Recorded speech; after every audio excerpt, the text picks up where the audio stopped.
우리 딸 오늘은 무슨 색깔 입고 왔어? 딸의 일기장을 펼친 순간 나는 숨을 삼키지도 못했다. 거기엔 이렇게 적혀 있었다. 아빠가 또 왔다. 오늘은 웃으면서 왔다. 문을 따고 들어와서 내 손을 잡았다.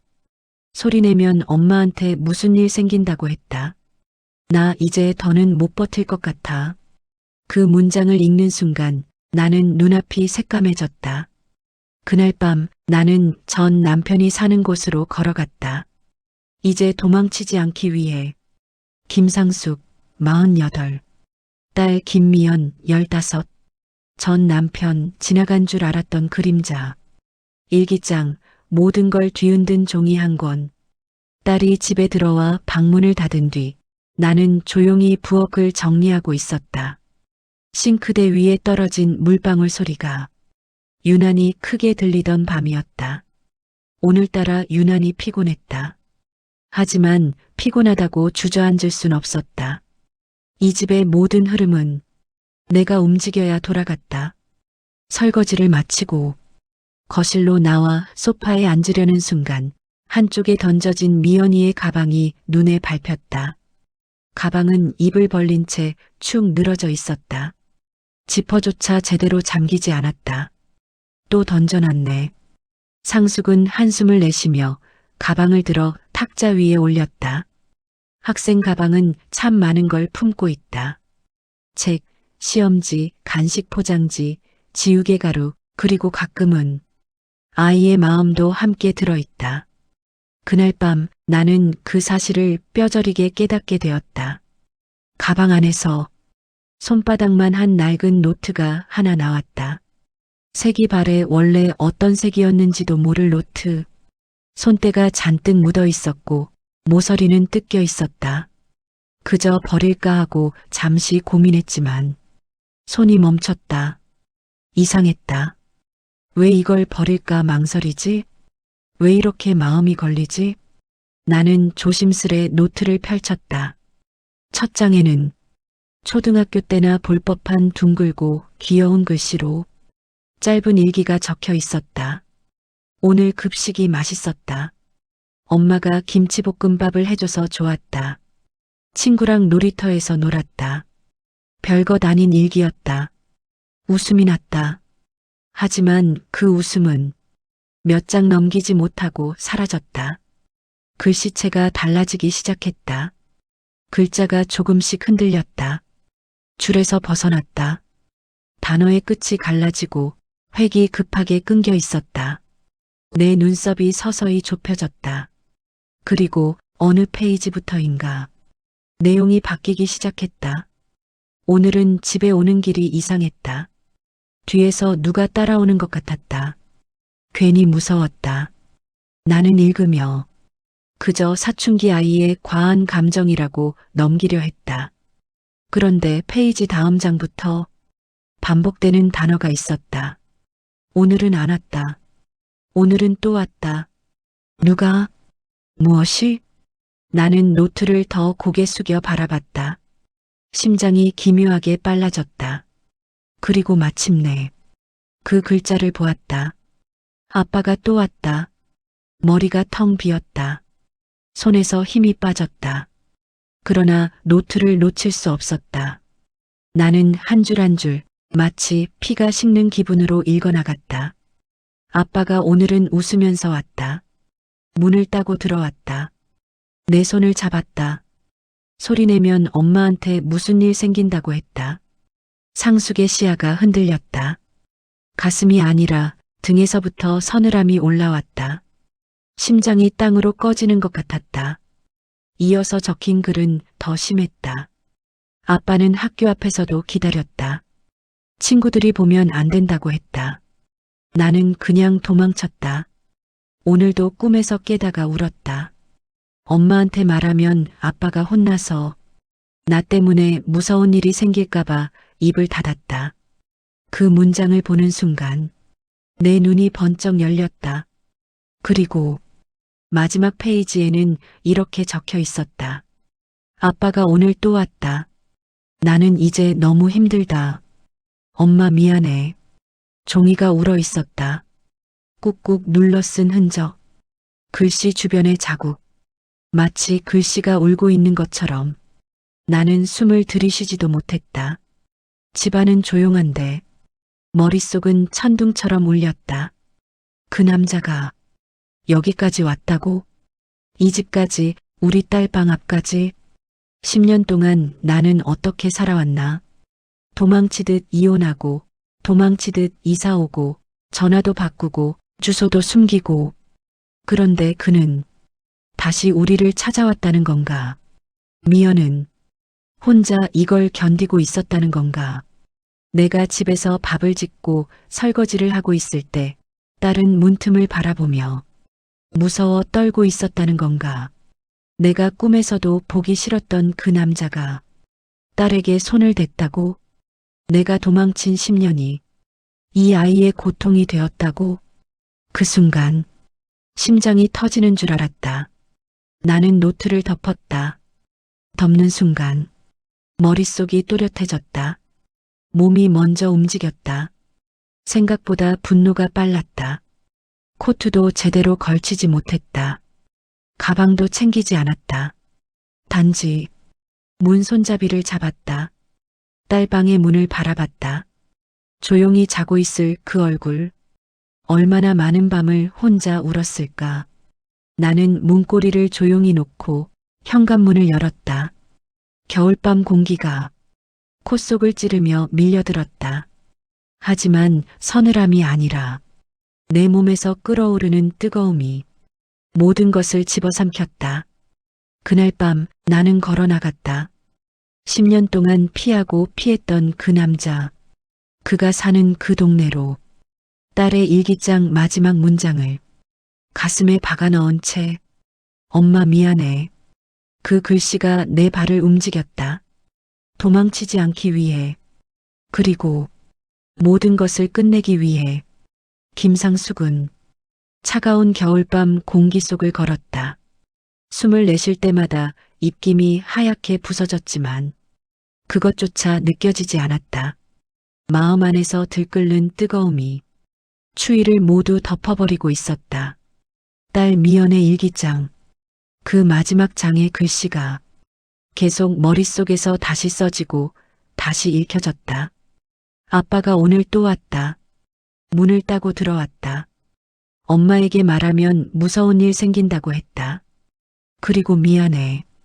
그 글자들 사이에 작은 손으로 눌러 적은 흔적이 떠올랐다. 상숙은 걸음을 더 빨리 옮겼다. 발바닥이 바닥에 닿는 느낌조차 없었다. 10년. 정확히 10년 만이었다. 마지막으로 그 남자를 본 것은 폭우가 쏟아지던 여름밤이었다. 그 밤을 떠올리는 것만으로도 심장이 싸늘하게 식었다. 그때의 상숙은 아직 29이었다. 남편은 술에 취해 있었다.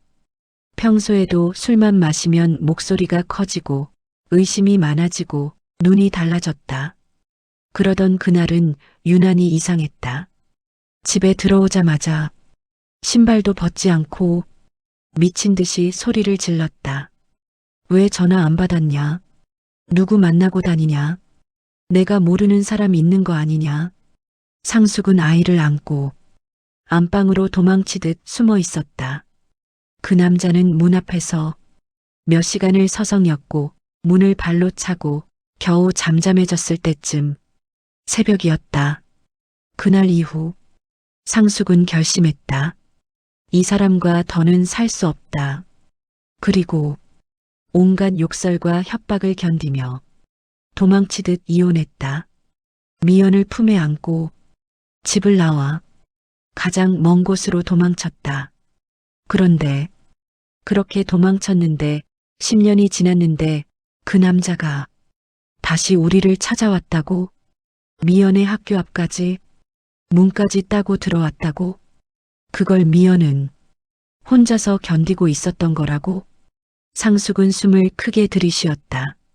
그러나 숨은 금방 흔들려 입가에서 다시 빠져나왔다. 상숙은 전 남편이 사는 동네로 향하는 버스 정류장에 도착했다.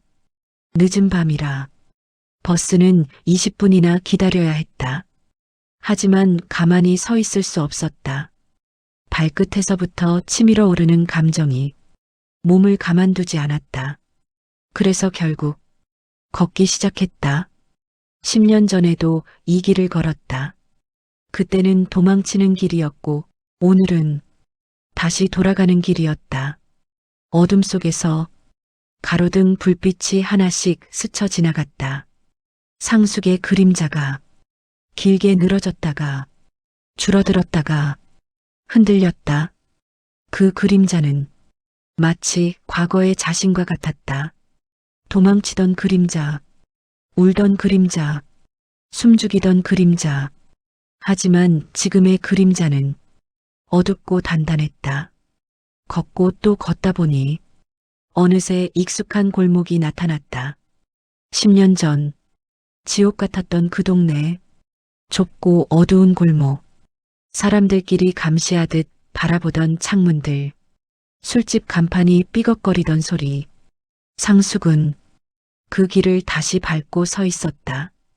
10년 만인데도 모든 것이 선명했다.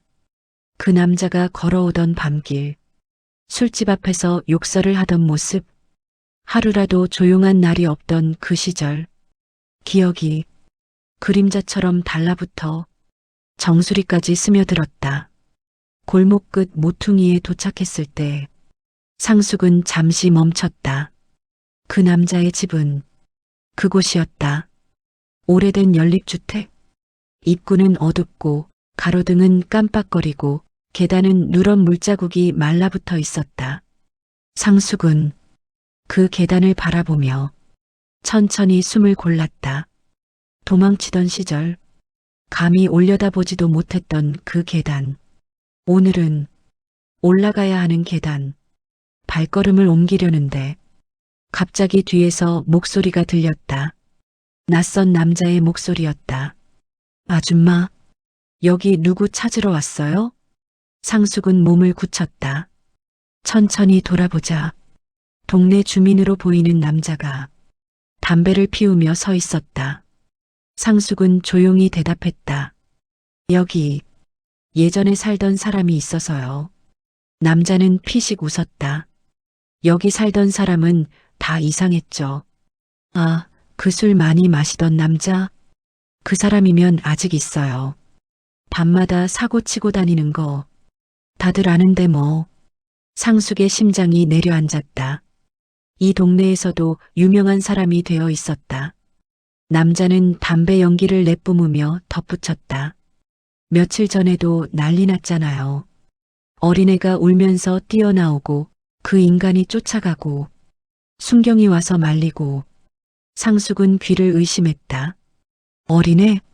누구? 도둑인가? 이웃인가? 아니면? 머릿속에서 가장 끔찍한 가능성이 떠올랐다. 미연? 설마 미연이? 하지만 딸은 그날 학교 끝나고 곧장 집에 왔다. 그러면 누구지? 남자는 말했다. 아무튼 그 인간은 요즘 더 상태가 안 좋더라고. 술 끊지도 못하고 모에 쫓기는 사람처럼. 학교 앞에도 자주 보인다던데. 상숙의 목이 탔다. 말이 나오지 않았다. 머릿속이 텅 비었다가 다시 천둥처럼 울렸다. 학교 앞, 학교 앞. 누가? 전 남편이? 왜? 미연에게 다가가기 위해? 무슨 말을 했을까? 어떤 얼굴이었을까? 딸이 얼마나 무서웠을까? 상숙의 손이 가방이 없는데도 무언가를 움켜쥔 듯이 떨렸다. 남자는 담배를 털며 말했다. 조심해요. 그 인간은 건드리면 안 돼요. 상숙은 그 말에 싸늘한 미소가 지어졌다.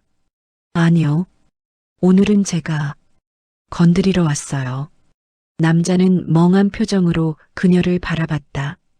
그러나 상숙은 이미 그를 지나쳐 계단을 향해 걸어가고 있었다.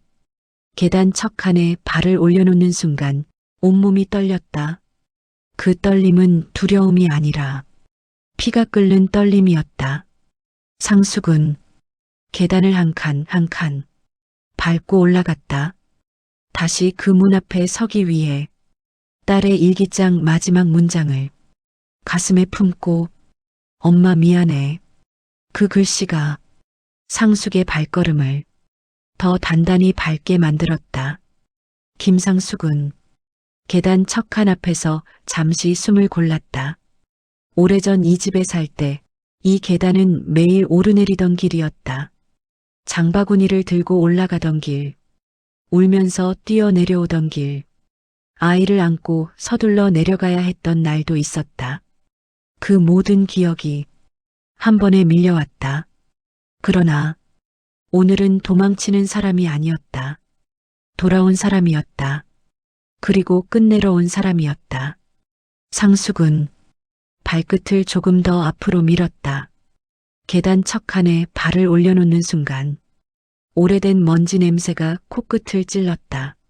10년이 지났는데도 이 계단의 냄새는 그대로였다. 눅눅한 곰팡이 냄새, 누군가 흘리고 간 술 냄새, 어디선가 올라오는 기름 냄새.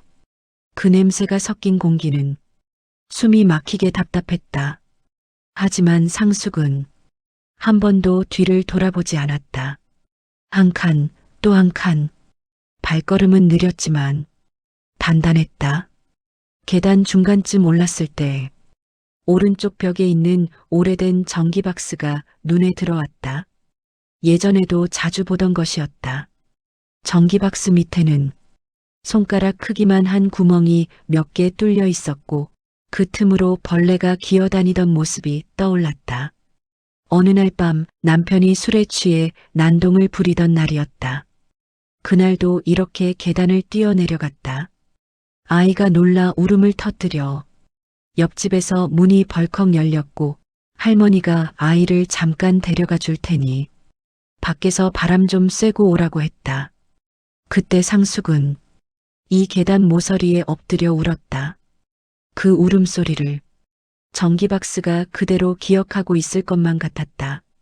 지워지지 않는 흔적이 이 집 전체에 묻어있는 듯했다. 세 번째 층에 다다르자 가슴이 점점 더 답답해졌다. 전 남편의 집은 세 번째 층 맨 끝이었다. 그 방 앞에서 얼마나 많은 날을 울었는지, 얼마나 많은 밤을 버텼는지 손가락으로 세기도 벅찼다. 이제 그 문 앞에 다시 서려고 이 계단을 밟고 올라가는 중이었다.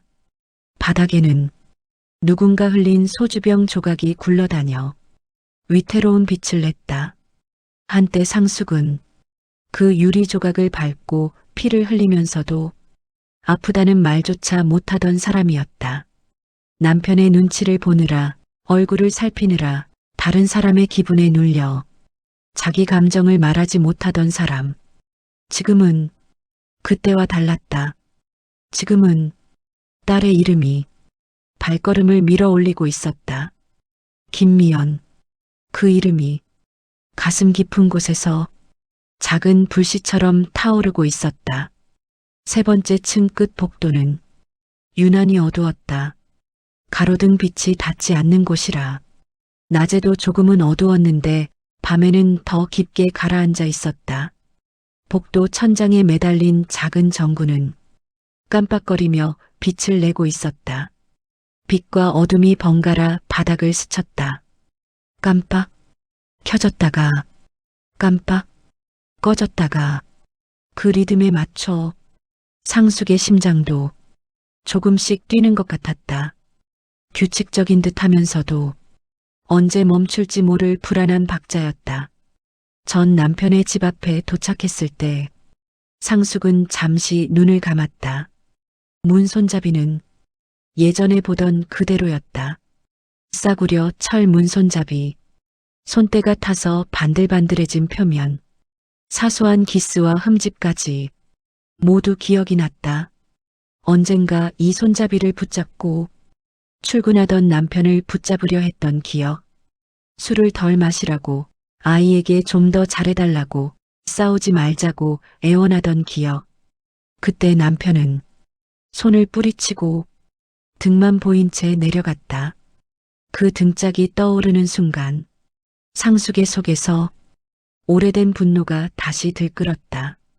그런데 문 바로 옆 바닥에 낯선 물건이 하나 놓여 있었다. 작은 여자아이의 머리끈이었다. 알록달록한 플라스틱 구슬이 달린 머리끈. 아이들 머리 따을 때 많이 쓰는 모양이었다. 상숙은 그 머리끈을 보는 순간 몸이 굳었다. 머릿속에 딸의 일기장 문장 하나가 떠올랐다. 학교 앞에도 서 있는 것 같다. 나는 그냥 도망쳤다. 오늘도 꿈에서 깨다가 울었다. 딸이 학교 앞에서 본 얼굴, 이 복도 앞에서 본 얼굴, 문을 따고 들어올 때 본 얼굴, 모두 같은 얼굴이었다. 전 남편의 얼굴, 그리고 이제 이곳에도 어린아이의 흔적이 있었다.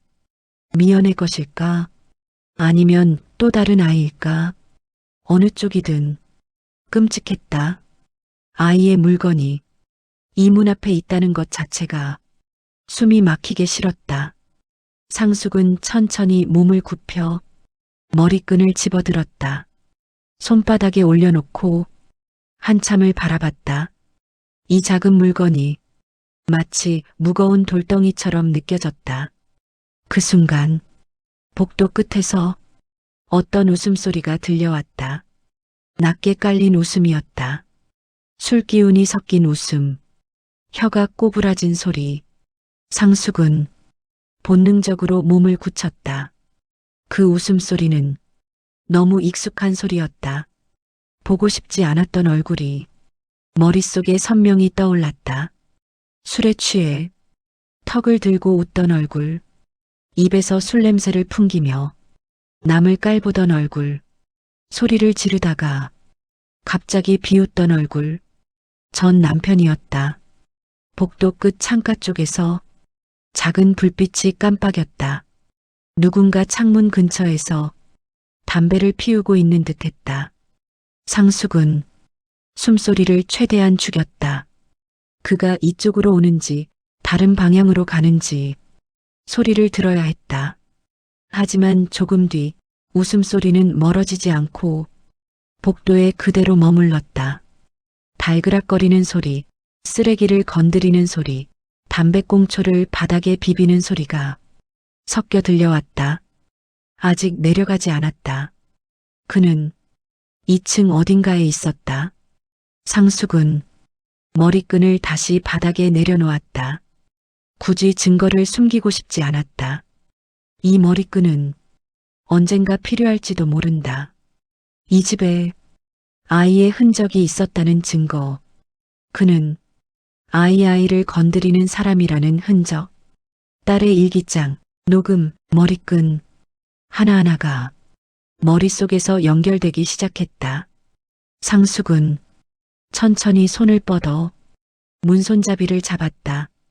손잡이는 오래된 쇠 특유의 차가움 대신 이상하게도 미지근했다.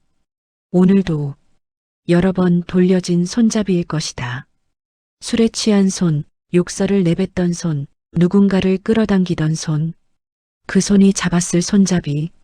상숙은 손잡이를 내려보려다 잠시 멈췄다. 지금 이 문을 여는 순간 예전의 내가 다시 되는 건 아닐까? 다시 그에게 휘둘리는 내가 되는 건 아닐까? 그 생각이 순간적으로 스쳤다. 그러나 곧 다른 얼굴이 떠올랐다. 침대에 누워 잠들어 있을 딸 미연의 얼굴. 엄마에게 말하면 무서운 일 생길까봐 입을 다물었던 딸. 일기장 안에서만 조그맣게 울던 아이. 미연이 이 문 앞에 서 있었다면 어땠을까? 그 아이가 떨리는 손으로 이 손잡이를 잡았을까? 그 생각이 드는 순간 상숙의 손에 힘이 들어갔다. 그는 이제 더 이상 두려움의 대상이 아니었다. 끝내야 할 대상이었다. 복도 반대편에서 발소리가 들려왔다. 질질 끄는 슬리퍼 소리, 육중한 발걸음, 천천히, 그러나 무겁게 다가오는 소리. 상숙은 손을 거두지 않고 문 앞에 그대로 서 있었다. 마음속에 이런 문장이 스쳤다. 오늘은 내가 도망치지 않는다. 도망쳐야 할 사람은 이 집 안에 있는 사람이다. 발소리가 점점 가까워졌다. 웃음과 함께 알코올 냄새가 더 짙어졌다. 상숙은 눈을 가늘게 떴다. 복도 끝이 서서히 밝아지는 것 같았다. 담배 불빛이 움직이는 것이 보였다. 한 남자의 그림자가 기울어져 이쪽으로 다가오고 있었다. 그 순간 상숙의 마음은 이상하게도 조용해졌다. 분노도 공포도 후회도 한꺼번에 밑으로 가라앉고 오직 한 가지 생각만 떠올랐다. 이 사람의 발걸음은 오늘 여기서 멈추게 해야 한다. 딸의 일기장에 더 이상의 글이 추가되지 않게 해야 한다. 더는 아빠가 또 왔다. 라는 말이 쓰이지 않도록. 상숙은 문 손잡이를 잡은 그대로 천천히 고개를 들어 다가오는 그림자를 응시했다. 그리고 계단 아래에서 올라오는 찬 공기와 복도 안에 가득 찬 술 냄새가 뒤섞인 그 순간 그녀의 10년 전 그림자와 지금의 그림자가 한자리에 겹쳐 서 있었다. 과거와 현재가 같은 복도, 같은 위치에서 다시 만나는 순간이었다. 복도 끝에서 한 남자의 그림자가 천천히 다가오고 있었다. 질질 끄는 슬리퍼 소리, 술 냄새가 섞인 숨소리, 담배 불빛이 깜빡이며 흔들렸다. 그 남자의 얼굴이 보이지 않아도 상숙은 단번에 알 수 있었다. 그였다는 걸. 10년 동안 꿈속에서도 괴롭히던 그 사람. 한 번 들으면 잊히지 않는 그 웃음. 어딘가가 비뚤어진 목소리, 술에 절어 눈빛이 흐린 얼굴. 그 남자였다. 그가 여전히 이 집 어딘가를 드나들며 누군가의 문을 두드리고 누군가를 겁주고 누군가의 삶을 흔들고 있다는 사실. 그 사실 하나로 상숙의 숨이 가늘게 갈라졌다. 그 남자는 복도 끝 모퉁이에 도착해 상숙을 발견하지 못한 듯 창문 쪽에 기대어 담배를 계속 피웠다. 고개를 젖힌 채 앵앵거리며 중얼거렸다. 애가 도망을 가버려서 내가 잘해주려고 했는데 이런 식으로 배신할 줄이야. 아직 할 말이 많다고. 상숙의 등골이 서늘하게 식었다. 그 말투, 그 뉘앙스, 그 목소리 끝에 붙은 끈적한 집착 같은 음색. 딸의 일기장에 적혀있던 문장들이 그의 목소리와 겹쳐지며 머릿속에서 뒤엉켰다. 아빠가 또 왔다. 학교 앞에서도 서 있었다. 문을 따고 들어왔다. 웃으면서 왔다. 그 웃음이 지금 복도에 울리고 있었다. 남자는 담배꽁초를 바닥에 던졌다. 타다 남은 불씨가 바닥에 튀며 작은 소리를 냈다. 그 소리가 상숙의 가슴을 또 한 번 쳤다. 그는 천천히 옆으로 움직이며 방문 하나를 향해 다가갔다. 그 문은 상숙이 오르기 전에 지나쳤던 그 작은 문, 깨진 도어락과 헐거운 경첩이 달린 문이었다. 남자가 손잡이를 약하게 흔들었다. 문이 뚝 소리를 내며 벌어졌다. 그 순간 방 안에서 작고 어린 목소리가 떨리며 튀어나왔다. 나오지 마. 제발 제발 나오지 마. 상숙의 숨이 멎었다. 문이 열리고 남자의 발이 문턱을 넘으려던 찰나 안에서 아이의 울음 섞인 비명이 터졌다. 싫어요. 하지 마. 나오지 마. 상숙은 온몸이 얼어붙었다. 그 소리는 딸 미연이 밤마다 꿈에서 깨며 했던 울음과 똑같은 떨림이었다. 그 와중에도 남자는 아이의 울음에 아무렇지 않은 듯 중얼거렸다. 버릇을 고쳐야지. 나도 화낼 줄 안다니까. 좋게 할 때 잘하지 그랬어. 그 말투, 그 어투, 그 무심한 잔인함. 그 순간 상숙의 몸은 스스로 움직이기 시작했다. 의식이 아니라 본능이 당겼다. 그놈의 등이 문틈 사이로 사라져가는 순간 상숙은 발걸음을 크게 내디뎠다. 손이 문 손잡이를 잡았다. 심장이 귀 옆에서 울릴 만큼 빠르게 뛰고 있었다. 과거와 현재가 한 점에 겹쳐지고 있었다. 10년 전 도망치던 상숙과 지금의 상숙이, 도망쳤던 발걸음과 지금 달려가는 발걸음이, 싸늘하게 식은 과거와 불타오르는 현재가 한자리에 서로 뒤엉켜 타오르고 있었다. 그때였다. 문 안으로 들어간 남자의 목소리가 처음으로 화를 눌러 담은 소리로 변했다. 울지 말라니까? 다른 애도 다 참고 했는데 왜 너만? 그리고 짧은 침묵, 불쾌하고 긴장감만 흐르는 공기. 그 다음 더 큰 비명이 터졌다. 그 비명은 더 이상 다른 아이의 울음이 아니었다.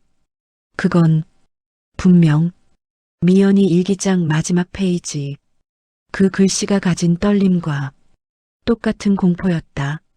아빠가 또 왔다. 엄마에게 말하지 말래. 무섭다. 그 떨림, 그 절망, 그 울음. 상숙의 눈에서 빛이 꺼졌다. 분노가 아니라 이제는 본능의 끝이었다. 이대로 두면 또 한 명의 아이가 딸처럼 밤마다 울게 된다. 이대로 두면 그 남자는 또 누군가의 문을 따고 들어올 것이다. 그리고 그 문은 다음엔 미연의 문일지도 모른다. 그 생각이 상숙의 숨을 끊어버릴 만큼 강하게 밀려왔다. 상숙은 문 손잡이를 두 손으로 감싸쥐었다. 심장이 한번 크게 울렸다. 그리고 문을 있는 힘을 다해 당겼다. 문이 폭발하듯 열리며 안의 공기가 쏟아져 나왔다. 남자의 몸이 돌아보기도 전에 상숙의 목소리가 터져 나왔다. 그건 말이 아니었다. 울음도 아니었다. 소리도 아니었다. 그냥 10년 동안 눌러온 모든 감정이 한꺼번에 터져 나온 짐승 같은 숨이었다. 아이와 남자와 상숙의 시선이 한순간에 얽히는 장면. 공기 자체가 찢어지는 듯한 침묵. 그 침묵을 깨는 것은 한 아이의 마지막 절규였다. 살려줘.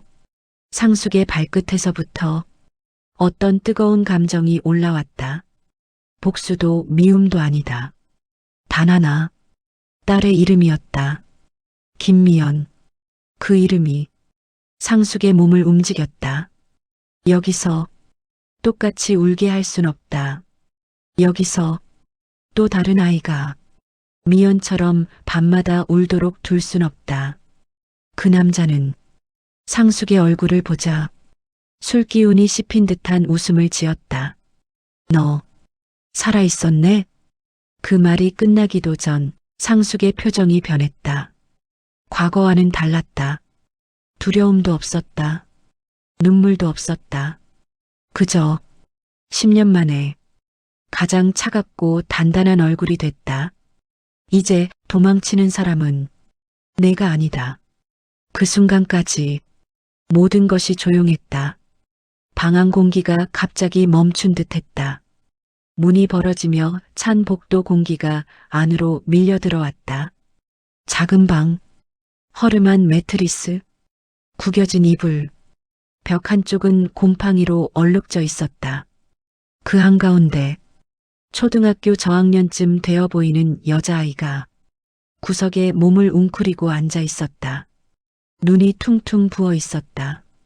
손등에는 울다 지운 눈물 자국이 남아 있었다. 그 앞에 남자가 서 있었다. 알코올 냄새, 담배 냄새, 낡은 옷에서 풍기는 퀴퀴한 묵은 냄새, 그 모든 냄새가 한 사람에게서 한꺼번에 쏟아져 나왔다. 김상숙은 한 걸음 안으로 들어섰다. 아이의 눈과 상숙의 눈이 마주쳤다. 아이는 어른을 보는 눈이 아니었다. 밤마다 악몽을 꾸는 아이의 눈이었다. 도망칠 곳이 없는 아이의 눈이었다. 상숙의 속이 서서히 찢어지는 느낌이었다. 저 눈빛, 저 떨림, 저 어색한 숨소리. 이것은 미연에게서도 오래전부터 보였던 것들이었다. 밤마다 베개를 끌어안고 잠 못 들던 모습, 갑자기 문소리에 놀라 벌떡 일어나던 모습, 사람이 많은 곳을 싫어하며 집에 오면 아무 말 없이 방문을 닫던 모습, 그 모든 장면이 아이의 얼굴 위에 겹쳐졌다. 남자의 목소리가 방 안을 갈랐다. 그는 상숙을 보며 비틀거리는 눈으로 웃고 있었다. 살아있었네. 이제야 찾아왔네. 도망만 치고는. 그의 입에서 나오는 말은 하나하나가 살갗을 긁는 것 같았다. 10년 전이라면 상숙은 그 앞에서 작아졌을 것이다. 숨이 막혀 아무 말도 못했을 것이다. 하지만 지금은 달랐다. 상숙은 먼저 아이 쪽으로 천천히 다가갔다. 아이의 어깨가 본능적으로 움찔하며 뒤로 움츠러들었다. 어른이라면 누구든 무서웠을 것이다. 이 작은 방에서 어른은 늘 위협이었을 것이다. 상숙은 자세를 낮추었다. 허리를 굽혀 아이와 눈높이를 맞추었다. 손을 뻗지는 않았다. 대신 조심스럽게 이름을 물으려다가 말을 멈췄다. 이 아이에게 지금 가장 필요한 것은 이름을 불러주는 것이 아니라 이 방 밖으로 나가는 일이었다. 상숙은 조용히 말했다고 스스로 느꼈다. 이제 괜찮다고, 엄마를 찾아가야 한다고, 이 방을 떠나야 한다고. 아이의 입술이 떨렸다. 눈물이 다시 고였다. 잠시 망설이던 아이는 천천히 몸을 일으켰다. 그때 남자가 상숙 쪽으로 성큼 다가왔다. 아이는 그 기척에 깜짝 놀라 다시 구석으로 몸을 붙였다. 그 반응 하나만으로도 이 방에서 어떤 일이 반복됐는지 설명할 필요가 없었다. 상숙의 눈에 핏줄이 가늘게 섰다. 남자는 코웃음을 쳤다. 칭찬받아야지. 애들 챙겨주는 사람이 얼마나 드문데. 요즘 부모들이 고마운 줄을 몰라. 다들 나중에 후회하게 돼 있어. 그 말이 끝날수록 상숙의 속에서 무언가가 조금씩 끊어졌다. 고마운 줄을 몰라는 말, 칭찬받아야 한다는 말. 그 말들은 미연의 일기장 문장들과 이어졌다. 아빠가 웃으면서 왔다. 문을 따고 들어왔다. 엄마에게 말하지 말라고 했다. 엄마가 나를 싫어하게 될까봐 아무 말도 못했다. 남자는 이 상황이 잘못됐다고 단 한 번도 생각해 본 적 없는 사람처럼 보였다. 당연하다는 듯 혀끝으로 핑계를 뱉고 있었다.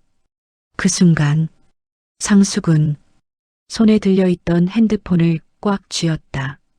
집을 나설 때 무의식적으로 들고 나온 폰이었다. 일기장을 읽고 정신없이 뛰쳐나오듯 나설 때 가방도 안 챙겼는데 폰만은 손에 쥐고 있었다. 아마도 본능이었을 것이다. 살아온 세월 동안 몸에 밴 최소한의 습관, 뭔가 일이 생기면 누군가에게 알려야 한다는 습관. 상숙은 조용히 녹음 버튼을 눌렀다. 바지 주머니 속에서 작은 진동이 느껴졌다. 이제부터 이 방에서 오가는 말 한마디, 숨소리 하나도 증거가 될 수 있었다. 진실의 조각이 될 수 있었다. 남자는 상숙이 폰을 쥐고 있는 것을 보지 못한 듯 계속 혼잣말을 이었다. 다들 나중에 찾아와서 고마웠다고 한다. 애들이 나를 좋아했다. 이 아이도 마찬가지다. 처음에는 울다가도 나중에는 괜찮아진다. 상숙은 속이 뒤집혔다. 이 말투, 이 논리, 이 태도, 자신이 잘못한 것이 아니라 남들이 몰라준다고 생각하는 사람의 말이었다. 누군가에게 상처를 주면서도 끝까지 자기가 피해자라고 믿는 사람의 말이었다. 그리고 그 말 속에서 상숙은 결정적인 단어 하나를 들었다. 다른 애들도 있었다는 말, 반복했다는 말, 이번이 처음이 아니라는 말. 미연이 처음이 아니었다. 딸 하나의 문제가 아니었다. 이 남자는 오랜 시간 동안 이 동네 어디에서든 누군가를 상대로 같은 일을 반복하고 있었다. 딸의 일기장에 적힌 문장도 그 많은 조각 중 하나일 뿐이었다. 상숙은 손가락에 힘을 더 주었다. 녹음기 아이콘 위에 땀방울이 맺혔다. 이 목소리, 이 말투, 이 설명, 나중에 누군가에게 보여줘야 했다. 세상이 이 사람의 진짜 얼굴을 보게 해야 했다. 그리고 더 이상 어떤 아이도 이 방 안에서 울지 않게 해야 했다. 아이의 울음이 여전히 가늘게 들리고 있었다. 남자가 헛소리를 하고 있는 동안에도 아이의 몸은 계속 떨리고 있었다. 상숙은 아이에게 방 밖으로 나가자고 눈빛으로 말했다. 천천히 일어나 뒤로 물러나라고 시선을 보내며 알려주었다. 아이는 조심스러운 동작으로 문 쪽으로 발을 옮겼다. 남자는 그것조차 눈치채지 못했다. 그만큼 자기 말에 취해 있었다. 문 앞에 거의 다다랐을 때 복도에서 인기척이 들렸다. 누군가 계단을 올라오고 있었다. 옆집 아주머니였다. 낮에 봤던 그 얼굴. 한 손에는 비닐봉지가 들려 있었다. 아주머니는 열린 문 안을 보며 놀란 눈으로 서 있었다. 아이의 얼굴, 상숙의 얼굴, 남자의 얼굴, 세 사람의 모습이 한 번에 눈에 들어왔을 것이다. 순간 아주머니의 눈에 두려움과 분노가 동시에 스쳤다. 그리고 입모양을 통해 충분히 알 수 있는 말이 흘렀다. 또야, 또 시작이야. 처음이 아니라는 뜻이었다. 이 집안에서 이런 울음이 들리는 일이 덜어 있었다는 뜻이었다. 그 말 하나로 지금까지 모여있던 조각들이 하나로 맞춰지기 시작했다. 김상숙의 머릿속에서는 하나의 그림이 그려지고 있었다. 술에 취해 있는 남자, 울고 있는 아이, 무심하게 지나치는 복도, 아무도 깊이 관여하지 않으려는 이웃들, 그리고 그 한가운데에서 언제든 희생될 수 있는 작은 존재들.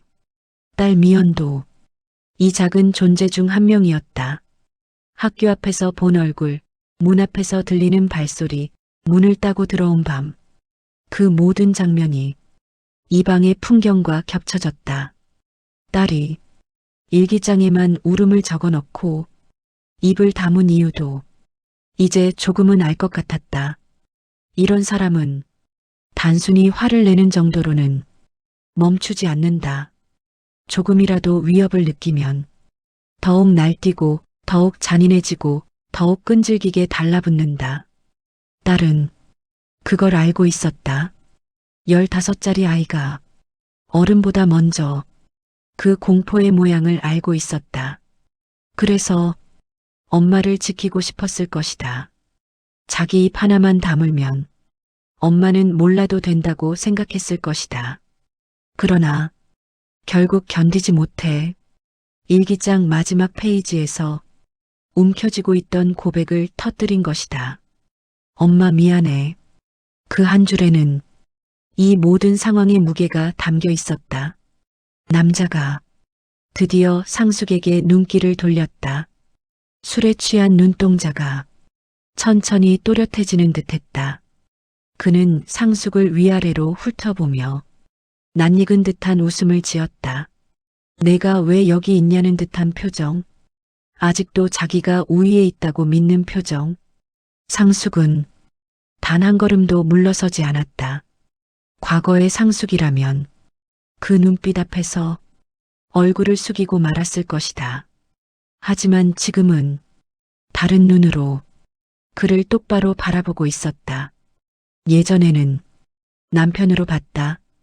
지금은 딸의 인생을 망가뜨린 사람으로 보고 있었다. 과거에는 아내로 서 있었다. 지금은 엄마로 서 있었다. 그 차이가 눈빛을 바꾸었다. 그때 복도에서 또 다른 발소리가 들려왔다. 아까 계단 아래에서 담배를 피우던 남자, 그 동네 주민이었다. 이번에는 휴대폰을 귀에 댄 채 올라오고 있었다. 표정이 긴장되어 있었다. 그는 문이 활짝 열린 방을 보고 상숙과 남자, 아이의 위치를 확인하더니 당황한 얼굴로 멈춰섰다. 그리고 대충 상황을 짐작한 듯 작게 중얼거리며 계단 쪽으로 고개를 돌렸다. 전화기 너머로 경찰이라는 단어가 들렸다. 누군가 마침내 신고를 한 것이었다. 아마도 복도 끝에서 들리던 아이의 비명에 더는 참지 못한 누군가가 용기를 낸 것일지도 모른다. 혹은 이미 이전에도 수차례 이런 상황이 있었고 이번에는 그냥 넘어가면 안 된다고 느꼈을지도 모른다. 어쨌든 이제 이 방의 일이 이 집만의 비밀로 끝나지는 않을 것 같았다. 남자는 그제야 상황이 잘못 돌아가고 있다는 걸 깨달은 듯 얼굴이 붉어졌다가 하얗게 질렸다. 애가 오해를 한다는 둥, 요즘 애들이 예민하다는 둥, 자기는 그저 돕고 챙겼을 뿐이라는 둥, 그런 말들을 허둥대며 늘어놓기 시작했다. 하지만 이미 너무 늦었다. 아이의 눈물, 옆집 아주머니의 표정, 복도에 흘러나온 울음소리, 동네 사람들이 알고 있던 소문, 그 모든 것이 이 남자의 말을 가볍게 만들어버리고 있었다. 그리고 가장 결정적인 것은 딸 미연의 일기장이었다. 아빠가 또 왔다. 문을 따고 들어왔다. 학교 앞에서도 기다렸다. 엄마에게 말하면 안 된다고 했다. 무섭다. 이 글씨들을 상숙은 지금도 눈을 감으면 그대로 떠올릴 수 있었다. 그 글씨를 쓴 손이 얼마나 떨렸을지, 그날 밤 딸이 얼마나 울었을지 이제는 짐작할 수 있었다. 김상숙은 조용히 숨을 고르며 남자를 바라보았다. 그의 입에서는 여전히 자신은 잘못이 없다는 말만 쏟아졌다. 하지만 입모양만 보면 자기가 한 말을 자기도 믿지 못하고 있는 것 같았다. 언젠가가 되면 이 사람도 알아야 할 것이다. 자기가 저지른 일들이 얼마나 많은 사람의 인생을 구부러뜨렸는지, 어떤 아이들은 평생을 안고 살아야 할 상처를 오늘 이 방에서 새기게 되었는지, 그리고 그 가운데 자신의 딸도 포함되어 있다는 사실을. 복도 아래에서 경찰차 소리가 들려오기 시작했다. 사이렌 소리가 멀리서부터 점점 가까워졌다. 창밖으로 빨간 불빛이 벽에 부딪혀 흔들렸다. 그 소리는 상숙의 귀에는 구원의 소리처럼 들렸다. 동시에 이제부터가 시작이라는 신호 같기도 했다. 그동안 겉으로는 잠잠했던 시간들이 이제 하나하나 드러나기 시작할 것이었다. 딸의 일기장, 아이의 비명, 이웃들의 증언, 그 남자의 말, 모든 조각들이 조용히 자기 자리를 찾아갈 것이다. 진실은 언제까지나 숨겨지지 않는다. 숨기려고 할수록 더 눈에 띄게 되는 법이다. 김상숙은 복도 쪽을 잠시 바라봤다가 다시 아이 쪽으로 몸을 돌렸다. 지금 이 순간 가장 중요한 일은 이 아이를 방 밖으로 내보내는 것이었다. 그리고 이제부터 자신의 딸을 위해 할 수 있는 일을 모두 해내는 것이었다. 상숙은 아이의 어깨에 아주 조심스럽게 손을 올렸다. 이제 나가자고, 더는 혼자가 아니라고, 이 방에서 울던 시간은 끝났다고 눈빛과 손길로 전했다. 아이의 몸이 조금씩 굳어 있다가 조금 느슨해지는 것이 느껴졌다. 천천히, 매우 천천히, 진실도 그렇게 모습을 드러낼 것이다. 천천히, 그러나 확실하게. 그리고 그 과정에서 상숙은 절대 뒤로 물러서지 않기로 마음 깊은 곳에서 다시 한번 다짐했다. 딸의 일기장을 본 순간 시작된 이 밤은 단지 복수의 시작이 아니라 진실을 찾아가는 첫걸음이었다. 그리고 이제 막 그 길의 중간 지점에 도착한 것뿐이었다. 경찰차의 불빛이 복도 벽에 튀며 흔들렸다. 빨간 불빛이 아이의 눈가에 비치자 작은 얼굴이 더욱 초췌해 보였다. 경찰 2명이 계단을 올라와 방 안을 둘러보고 상황을 확인하자마자 아이를 먼저 보호하는 데 집중했다. 아이를 데리고 계단 아래로 내려가는 동안 상숙은 문 앞에 그대로 서 있었다. 남자는 경찰에게 끌려나가면서도 끝까지 의미 없는 말만 늘어놓고 있었다. 애들이 오해를 한다니깐. 아까는 내가 도와주려고 한 거라고. 이 여자 상숙을 내가 알고 있다고. 옛날부터 나한테 감사해야 할 사람이라고. 경찰이 남자를 끌고 내려가며 말했다. 더 말하지 마세요. 아무 도움이 안 됩니다. 남자의 목소리가 아파트 복도 곳곳에 튕기며 사라졌다. 남자의 발소리가 끌려가는 동안 상숙은 아주 조용히 한 걸음도 움직이지 않은 채 첫 번째 숨을 길게 내쉬었다. 싸움이 끝난 게 아니었다. 이제 시작이었다. 상숙은 잠도 못 자고 경찰서 로비에 앉아 있었다. 손가락은 떨렸지만 마음은 오히려 이상하게 차분했다. 마치 너무 많은 감정을 지나쳐 마지막 한 지점에 도달한 사람처럼. 잠시 후 한 형사가 다가와 앉았다. 아이의 보호자는 올 거라고 하네요. 방금 연락이 왔습니다. 상숙은 고개를 끄덕였다. 그러나 형사의 다음 말에서 상숙은 숨이 멎을 뻔했다. 그 아이 오늘이 처음이 아니랍니다. 상숙의 눈이 반쯤 크게 떠졌다. 처음이 아니라는 말. 딸 미연의 일기장에서도 그 남자는 처음이 아니었고 이 아이 역시 처음이 아니었다. 형사는 기록지를 살짝 넘기며 말했다. 저희도 예전부터 민원이 몇 번 들어온 걸 알고는 있었어요. 근데 애들이 무서워서 말을 못하고 집주인도 방치했고 정확한 정황이 안 잡혀서 명확한 조치를 못했습니다.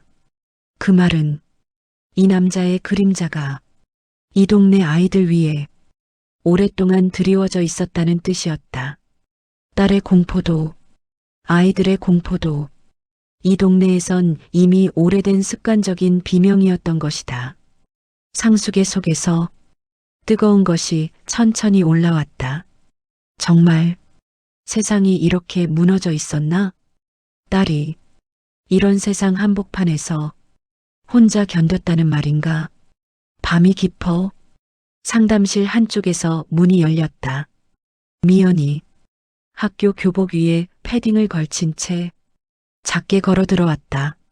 아이의 얼굴은 이제 보니 더 상해 있었다. 눈 밑에는 다크서클이 깊게 내려와 있었고 입술은 말라 있었다. 하지만 가장 상숙의 가슴을 친 건 걸음걸이였다. 평소보다 훨씬 느렸다. 훨씬 조심스러웠다.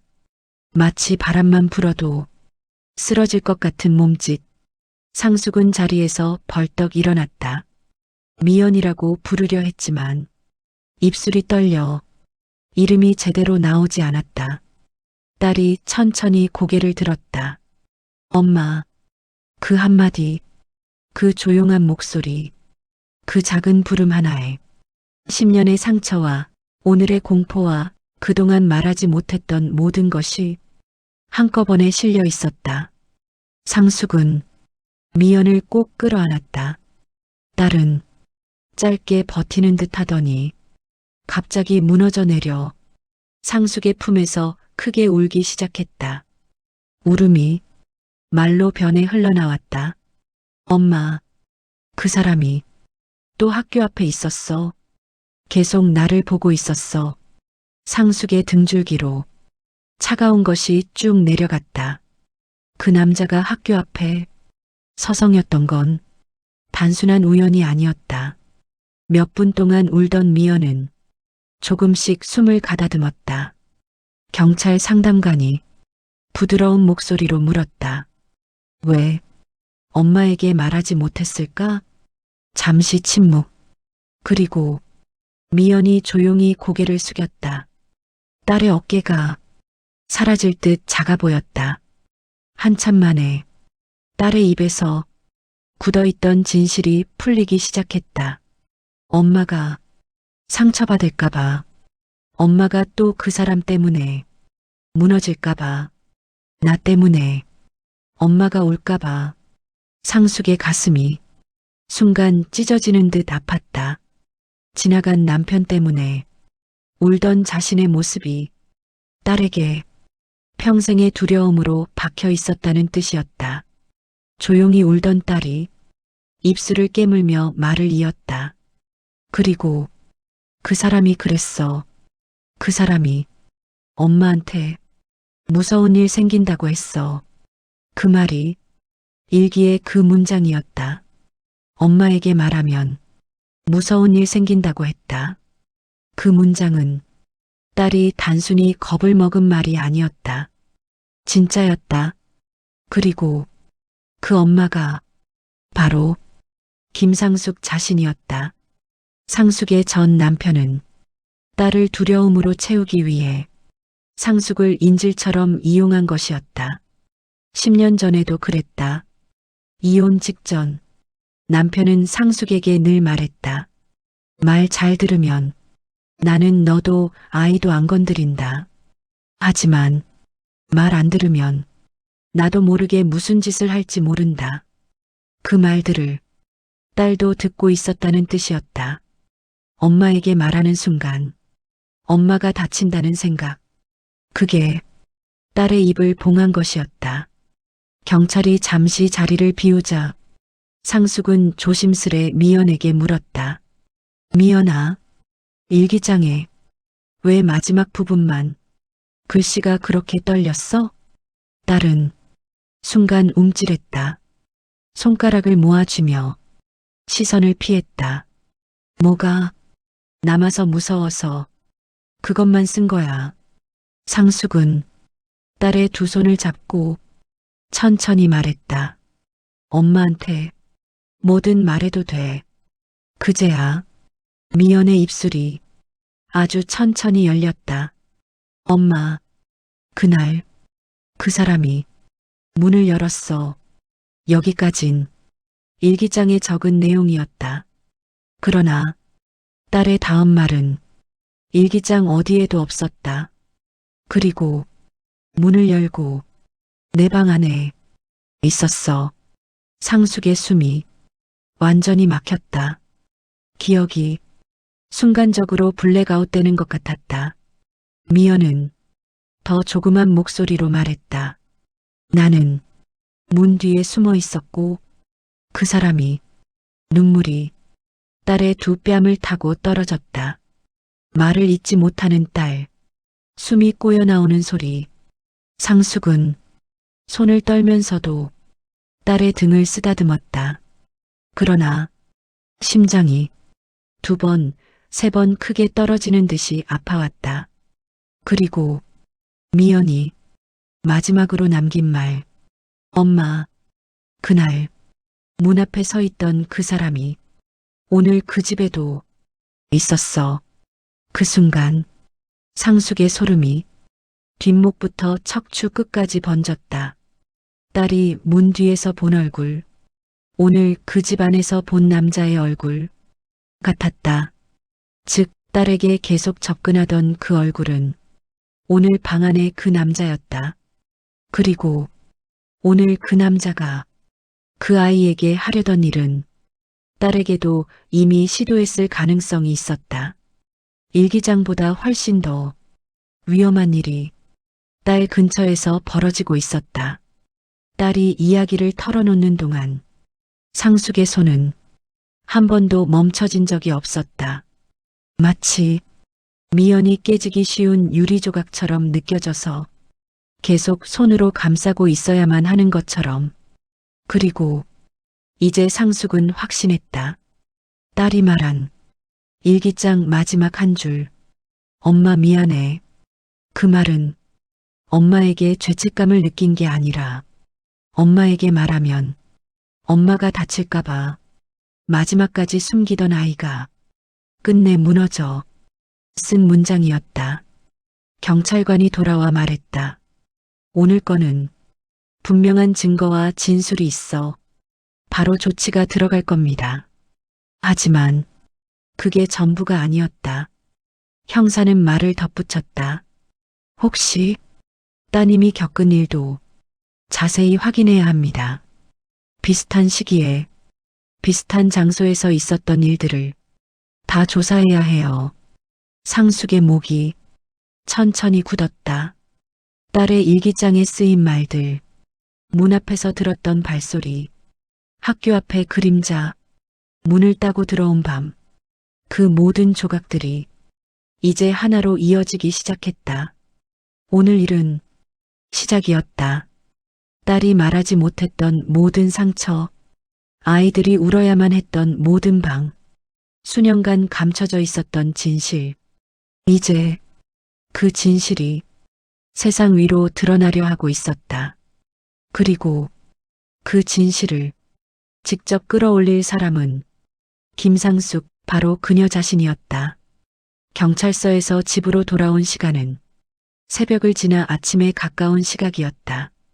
하늘은 아직 완전히 밝지 않았고 동이 트기 직전 특유의 흐릿한 푸른빛이 도시를 얇게 덮고 있었다.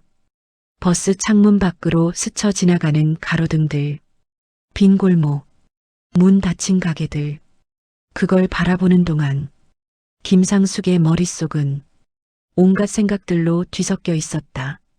딸 미연의 얼굴, 일기장 마지막 페이지, 그 남자의 웃음, 작은 아이의 비명, 경찰서의 형광등 불빛, 모든 장면이 한꺼번에 떠올랐다가 사라졌다. 몸은 지쳤는데 잠은 오지 않았다. 오히려 정신이 서서히 선명해지고 있었다. 집에 도착하니 아직 동이 트지 않은 새벽 공기가 현관 앞을 맴돌고 있었다. 키를 돌려 문을 열자 집안은 고요했다. 익숙한 냄새, 익숙한 가구 배치, 익숙한 조명 스위치 위치. 하지만 더 이상 어제의 집이 아니었다. 이 집은 이제 단지 피신처만은 아니었다. 싸워야 하는 사람의 집이었다. 상숙은 먼저 미연의 방 문을 열어보았다. 딸은 옷도 제대로 갈아입지 못한 채 이불을 끌어안고 잠들어 있었다. 얼굴은 눈물 자국이 말라 얼룩처럼 남아 있었다. 그 모습을 보는 순간 상숙의 몸이 다시 굳었다. 딸의 평범한 잠자리가 이제는 당연하게 보이지 않았다. 앞으로 이 아이가 무서움 없이 눈을 감고 편하게 숨 쉴 수 있는 시간은 얼마나 더 필요할까? 상숙은 딸의 머리카락을 조심스럽게 쓸어 넘겼다. 괜찮다고, 이제 엄마가 다 알았다고, 더는 혼자 울지 않아도 된다고 손끝으로 말하고 싶었다. 딸이 작게 몸을 뒤척였다. 잠결에도 누가 만지는 걸 느끼는 듯 옅은 신음이 나왔다. 상숙은 손을 떼지 않고 잠시 더 딸을 바라보다 조용히 방을 나왔다. 거실로 나온 상숙은 딱 한 군데를 먼저 바라봤다. 탁자 위, 검은 가방, 그리고 그 안에 있는 낡은 노트 한 권, 딸의 일기장이었다. 상숙은 조심스럽게 노트를 꺼내 거실 조명을 아주 약하게 켰다. 빛이 너무 밝으면 딸이 깰 것 같았다. 소파에 앉아 노트를 펼쳤다.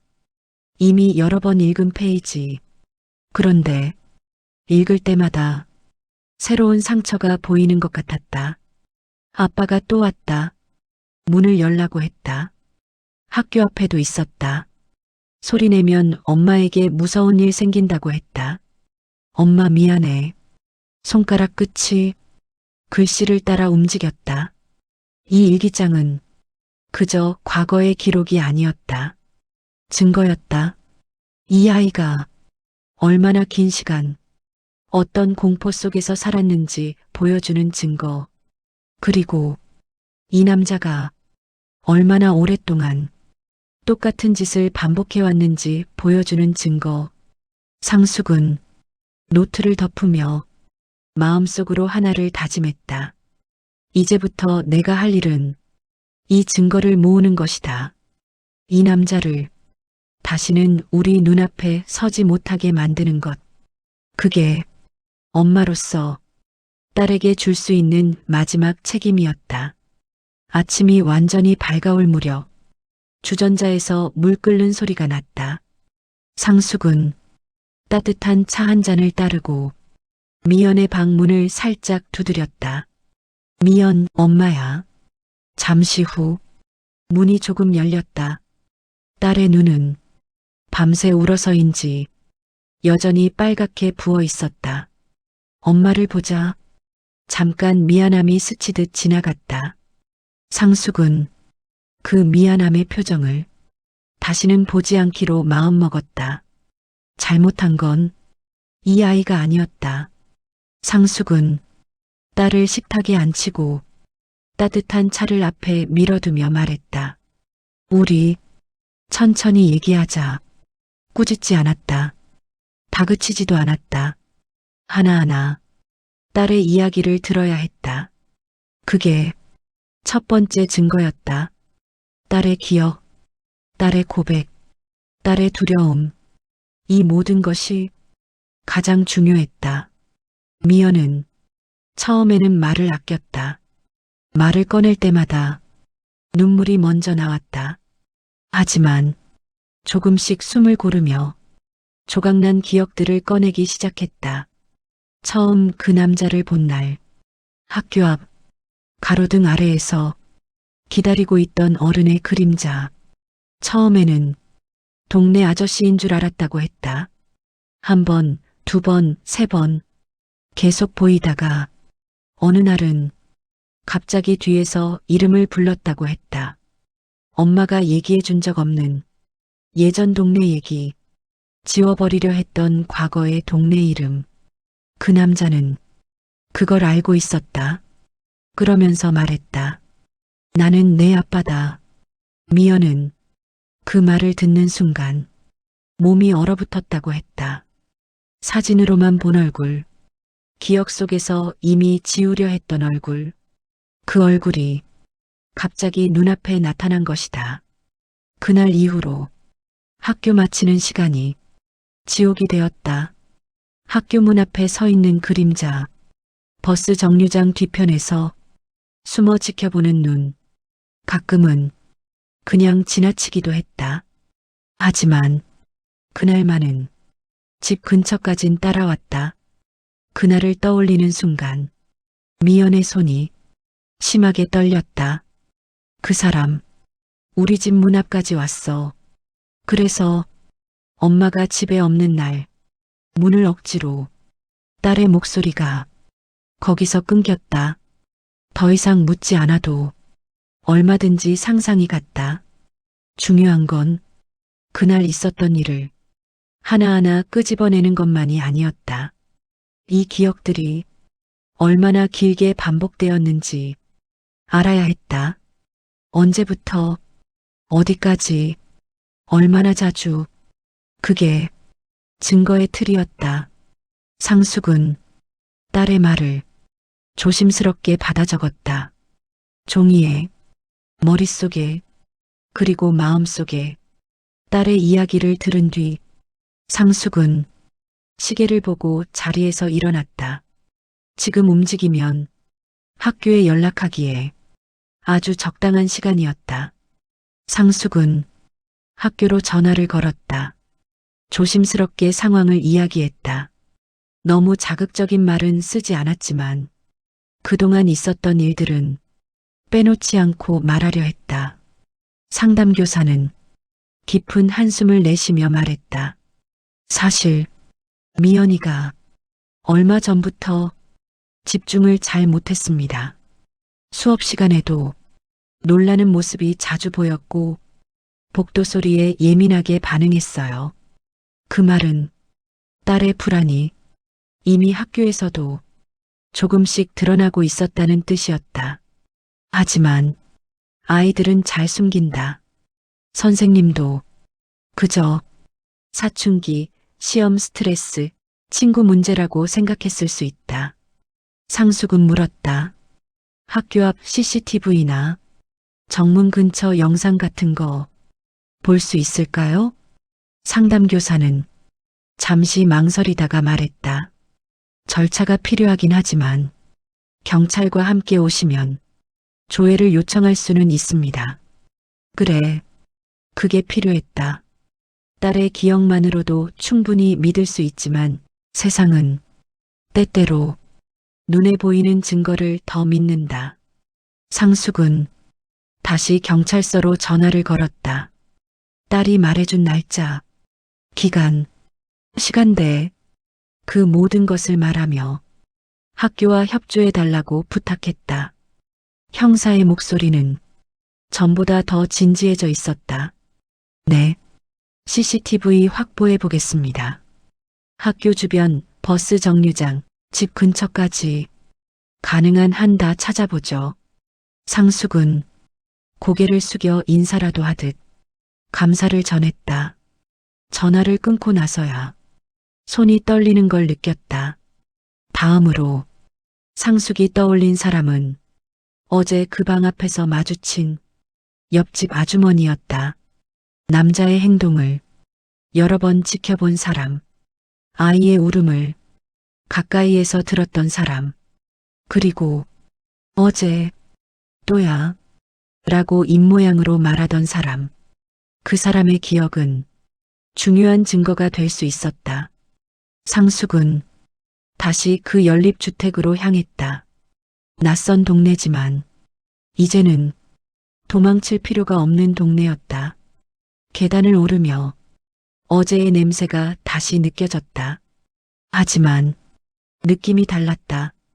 어제는 공포와 분노로 가득 찬 냄새였고 오늘은 싸우기 위해 되짚어보는 냄새였다. 문을 두드리자 옆집 아주머니가 문을 열었다. 잠을 잘 못 잔 얼굴이었다. 눈가에는 피곤이 묻어 있었다. 아주머니는 상숙을 보자마자 말했다. 아, 어제 그 엄마, 그 한마디에 어제 하루가 다시 떠오르는 듯했다. 상숙은 조심스럽게 물었다. 어제 도와주셔서 고맙습니다. 혹시 그 집 아저씨 예전부터 저렇게 했나요? 아주머니는 잠시 입술을 깨물었다. 말할까 말까 망설이는 눈빛이었다. 하지만 곧 결심한 듯 입을 열었다. 처음이 아니에요. 그 집 계속 이상했어요.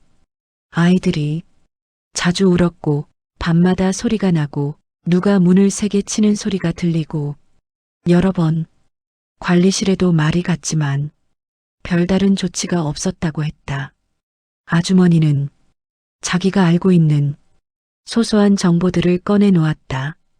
언제 새로 들어온 아이가 있었는지, 어떤 날에 아이가 더 크게 울었는지, 경찰차가 온 적이 있었는지 그 모든 게 하나하나 오랜 시간 쌓인 증언의 조각이었다.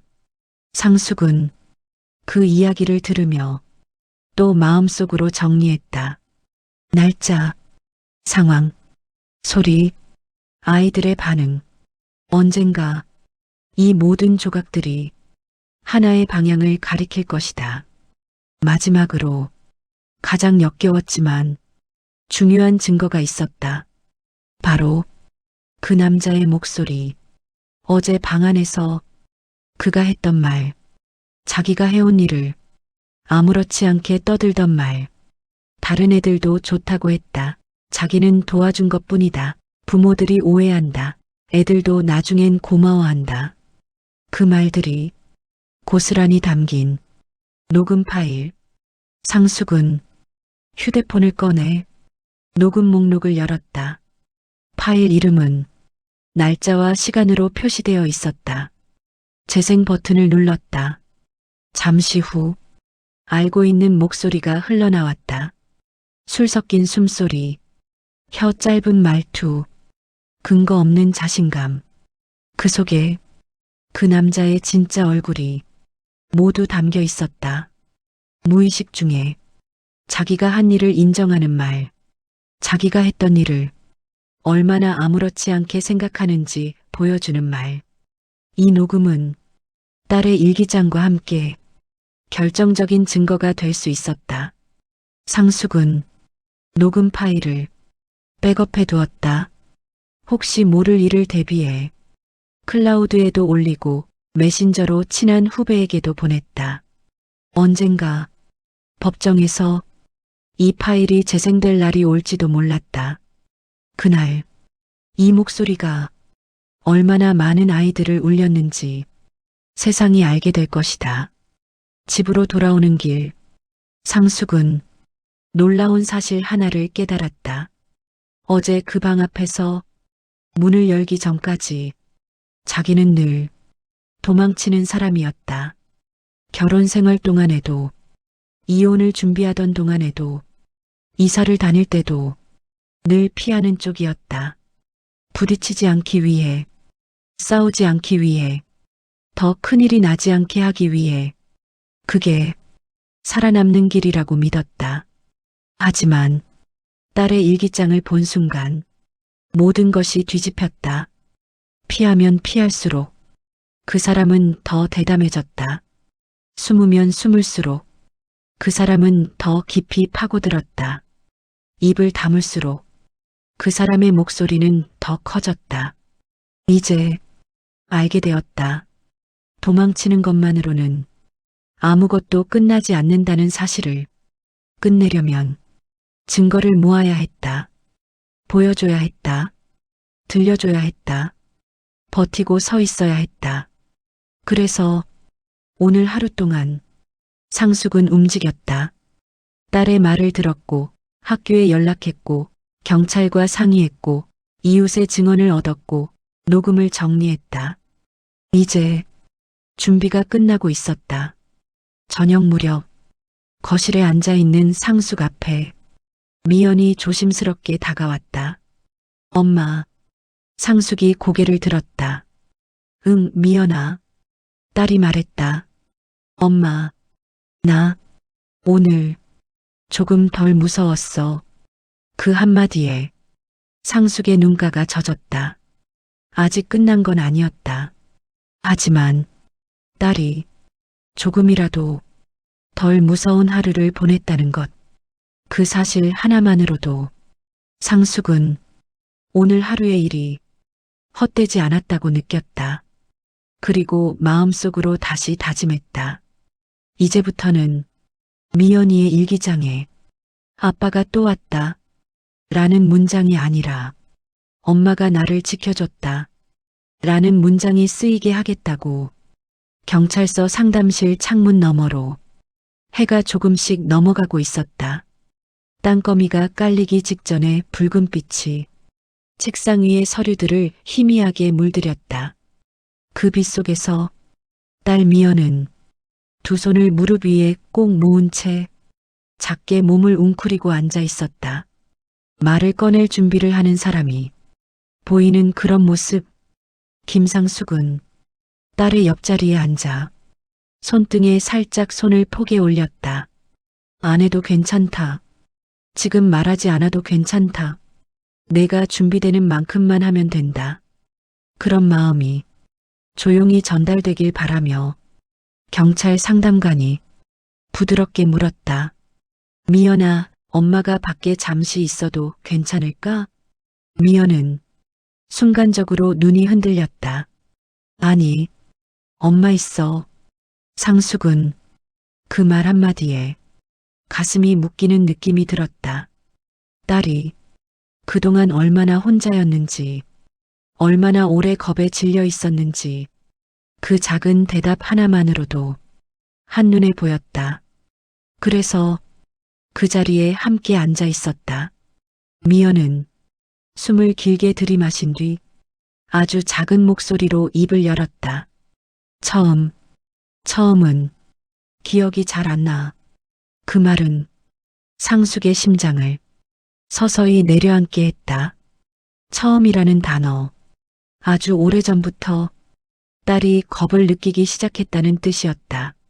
상숙은 딸의 눈을 똑바로 바라봤다. 괜찮아. 기억 안 나도 괜찮아. 억지로 찾지 않아도 돼. 그 말은 입으로 하지 않았지만 손등으로 전해졌다. 딸의 손이 상숙의 손가락 끝을 조심스레 잡았다. 그리고 다시 말했다. 근데 그 사람이 학교 앞에 있었던 건 계속 기억나. 딸의 목소리가 조금 더 떨렸다. 처음에는 몰랐어. 그냥 누가 절 보는 것 같아서. 그 다음은 그 사람이 내 이름을 불렀어. 상숙은 머릿속이 하얘졌다. 내 이름을 어떻게 알았는지. 그 말에 상숙은 손을 꽉 쥐었다. 그 사람은 자신에 대한 통제를 위해 딸의 정보를 파고들었을 것이다. 과거 주소, 가족관계, 예전 동네의 흔적들. 딸의 두려움은 이름을 불린 순간부터 급격하게 커졌을 것이다. 이름을 아는 건 단순한 정보가 아니라 침입이었기 때문이다. 딸은 말을 하려 했지만 갑자기 울음을 삼켰다. 말이 목구멍에서 걸리는 듯했다. 상숙은 딸의 어깨를 감싸 안았다. 너무 힘들면 오늘은 말 안 해도 괜찮아. 하지만 딸은 조금씩 고개를 저었다. 아니, 엄마가 알아야 해. 이 한마디는 수백 장의 증거보다 강했다. 딸은 눈물을 닦고 천천히 숨을 고르고 다시 입을 열었다. 그날 그 사람이 문 앞에 서 있었어. 문틈으로. 나는 발만 보였는데 그 사람이 문 손잡이를. 딸은 거기서 말을 멈췄다. 더 묘사할 필요는 없었다. 그 단어들만으로 상황은 충분히 느껴졌다. 딸의 공포가 어떤 모양이었는지 설명하지 않아도 됐다. 딸은 눈과 콧잔등을 문지르다가 마지막으로 남은 말을 꺼냈다. 엄마, 일기장에 마지막에 미안해라고 쓴 거 나 때문이 아니야. 상숙의 가슴이 찌르듯 아팠다. 딸은 입술을 깨물고 말했다. 엄마가 나 때문에 다칠까봐. 그래서 말 못했어. 상숙의 시야가 서서히 흐려졌다. 딸은 그 작은 몸으로 엄마를 지키려고 모든 걸 숨기고 있었다. 엄마에게 말하면 엄마에게 무서운 일 생긴다던 남자의 말 때문에 딸이 엄마의 눈물보다 자기 공포를 선택한 것이다. 그 선택이 얼마나 잔인하게 아이를 짓눌렀을까. 상숙은 딸의 손을 꼭 잡았다. 더 이상 내가 혼자 감당할 일은 없어. 그 말은 소리 없이 전해졌지만 미연은 그걸 들었다. 딸은 잠시 울음을 멈추고 숨을 고르며 말했다. 엄마, 이제 엄마가 알았으니까 나 이제 괜찮아질 것 같아. 경찰 상담관은 두 사람을 조용히 지켜봤다. 어떤 조사는 질문이 아니라 조용한 기다림으로 이루어진다. 그리고 이 순간은 그 기다림의 끝이었다. 상숙은 딸의 머리를 감싸 안았다. 딸은 그 품에 얼굴을 묻고 오랜 시간 울었다. 그 울음은 공포를 비우는 울음이었고 이제 엄마의 품에서 할 수 있게 된 울음이었다. 얼마나 오래 울었는지 모른다. 경찰서의 시계는 공기만큼 조용히 흘러갔다. 시간이 흘러 딸의 숨이 조금씩 편안해졌을 때 상숙은 마침내 마음속에서 하나를 세웠다. 이제 더 이상 뒤로 갈 수 없다. 진실을 다 끄집어내야 했다. 딸만이 아니라 이 방에서 울어야 했던 모든 아이를 위해, 그리고 지금 이 순간 울음을 멈춘 딸을 위해. 딸이 눈물을 닦고 상숙을 바라보았다. 눈이 붉어 있었지만 어디선가 작은 빛이 비쳤다. 엄마, 왜 미연아? 딸은 잠시 망설이다가 말했다. 엄마가 있어서 다행이야. 상숙은 딸의 얼굴을 두 손으로 감싸쥐었다. 그리고 속으로 다짐했다. 이 아이의 다음 일기장에는 공포가 아니라 평온한 한 줄이 적히게 만들겠다고. 그리고 그 약속은 다음 편에서 실현을 향해 한 걸음 더 나아간다. 경찰서 유치장 복도는 특유의 차가운 공기를 품고 있었다. 벽면에 달린 작은 창으로 희끗한 아침 햇빛이 비스듬히 들어오고 있었다. 그 빛 속에서 김상숙은 천천히 걸음을 옮겼다. 오늘 그 남자를 다시 마주하는 날이었다. 기다림은 길지 않았다.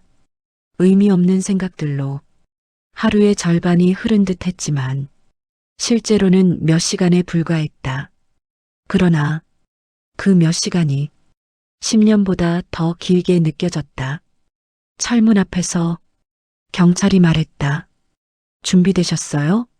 접견실로 이동시켰습니다. 상숙은 작게 고개를 끄덕였다. 이 순간을 수천 번 상상했다. 하지만 실제로 맞서는 건 상상과 완전히 달랐다. 도망칠 수 없다. 돌아설 수 없다. 오늘 이 대면은 그냥 보고 끝내는 일이 아니었다. 딸 미연의 10년을 되찾기 위한 시작이었다. 접견실에 들어서자 한쪽에 투명 칸막이가 있었다. 칸막이 아래 작은 구멍만이 음성이 오가는 유일한 통로였다. 그리고 그 구멍 너머 남자가 앉아 있었다. 어제와 똑같은 얼굴. 하지만 오늘은 술 기운이 없었다. 그의 얼굴이 오히려 더 선명하게 보였다. 피부 아래에 숨겨진 오만함, 뻔뻔함, 자기 합리화, 그런 것들이 모조리 드러나는 얼굴이었다. 상숙이 자리에 앉자 그는 슬쩍 웃었다. 올 줄 알았다. 넌 항상 끝까지 나한테 오더라. 그 말투, 그 목소리, 10년 전과 하나도 다르지 않았다. 말끝마다 자신이 우위에 있다는 태도, 이 대화가 본인이 통제한다고 믿는 목소리. 상숙은 그 미세한 표정 하나하나를 숨도 쉬지 않고 바라보았다. 이제야 제대로 본다. 이 사람의 진짜 얼굴을. 그는 자세를 고쳐 앉더니 입꼬리를 올렸다. 그애 오해한 거야. 요즘 애들이 다 예민해서 그래. 그 말 하나로 10년이 다시 끌어올랐다. 딸이 얼마나 무서웠을까? 얼마나 혼자였을까? 얼마나 말하고 싶었을까? 그 모든 감정을 그의 한마디가 짓밟았다. 상숙의 얼굴엔 감정이 없었다. 하지만 마음속은 한꺼번에 흔들렸다. 10년 전에도 이 사람은 늘 이런 식이었다. 상대가 무조건 잘못이고 자신은 피해자라고 믿는 태도, 세상이 나쁜 것이고 자기는 늘 억울한 사람이라고 생각하는 태도. 어제 방에서 했던 말도 그랬다. 도와줬다. 애들이 고맙다고 했다. 부모들이 오해한다. 그 말투가 지금 그대로 이어지고 있었다. 그는 자세를 고쳐 앉더니 입꼬리를 올렸다. 그애 오해한 거야. 요즘 애들이 다 예민해서 그래. 그 말 하나로 10년이 다시 끌어올랐다. 딸이 얼마나 무서웠을까? 얼마나 혼자였을까? 얼마나 말하고 싶었을까? 그 모든 감정을 그의 한마디가 짓밟았다. 상숙의 얼굴엔 감정이 없었다. 하지만 마음속은 한꺼번에 흔들렸다. 10년 전에도 이 사람은 늘 이런 식이었다. 상대가 무조건 잘못이고 자신은 피해자라고 믿는 태도, 세상이 나쁜 것이고 자기는 늘 억울한 사람이라고 생각하는 태도. 어제 방에서 했던 말도 그랬다. 도와줬다. 애들이 고맙다고 했다. 부모들이 오해한다. 그 말투가 지금 그대로 이어지고 있었다. 그는 자신의 손목을 꽉 움켜쥐며 낮게 속삭였다. 그건 내가 그런 뜻이 아니라. 하지만 더 이상 누구도 그의 말을 듣지 않았다. 어제 방 안에서 그가 아무렇지 않게 뱉은 말들. 애들이 다 좋아했다. 부모들이 고마워했다. 처음엔 울어도 나중엔 괜찮아진다. 다른 애들도 다. 그런 말들은 이제 그 자체로 증거가 되었다. 상숙은 고개를 약간 숙여 그의 눈을 똑바로 바라봤다. 넌 항상 그렇게 살아왔지. 내가 한 일을 남들이 잘못 본 거라고. 그 말에 남자의 얼굴이 굳었다. 입술이 파르르 떨리고 그 떨림이 볼로, 턱으로, 손끝으로 아주 서서히 번져갔다. 10년 전 상숙이 보지 못했던 모습이었다. 그때는 상숙이 늘 떨고 있었다. 지금은 그가 떨고 있었다. 상숙은 마지막으로 말했다. 미연이, 내가 학교 앞에 서 있을 때마다 혼자 얼마나 무서웠는지 알기나 해? 남자는 손가락을 들어 무언가 변명하려 했지만 목소리가 한 번에 꺾여버렸다. 그 말은 딸의 이름이 그에게 마지막 흔들림을 준 것이었다. 10년 동안 제멋대로 살던 사람이 처음으로 제 발로 걸려 넘어진 순간이었다. 형사가 남자를 데리고 나가며 말했다. 추가 조사 들어갑니다. 과거 사례 다 확인할 겁니다. 증언도 이미 확보됐어요. 남자를 끌고 나가는 순간 그의 얼굴에는 전날 밤에도 없던 공포가 스쳤다. 그 공포는 어떤 아이에게도 줘서는 안 되는 공포였다. 하지만 그 공포는 그가 거쳐야 할 대가였다. 그가 수많은 아이들 눈에서 빼앗아간 평온, 그걸 되찾기 위한 과정이었다. 남자가 끌려나가는 그 순간 상숙은 처음으로 가늘게 숨을 쉬었다. 긴 밤이 정말 끝났다는 실감이 들었다. 아직 해야 할 일이 남았지만 첫 번째 고비는 넘었다. 그리고 문 너머에서 작은 발소리가 들렸다. 딸이 복도 구석에서 작게 서 있었다. 무서운 표정이 아니었다. 하지만 긴장과 불안이 섞인 얼굴이었다. 엄마, 상숙은 딸에게 다가갔다. 미연은 엄마의 옷자락을 살짝 잡았다. 엄마, 그 사람, 이제 못 와? 상숙은 단단하게 고개를 끄덕였다. 이제 못 와. 절대. 그 말은 약속이 아니라 확신이었다. 딸의 어깨가 천천히 내려갔다. 그리고 처음으로 아주 작지만 안도하는 숨을 내쉬었다. 상숙은 딸의 등을 쓰다듬었다.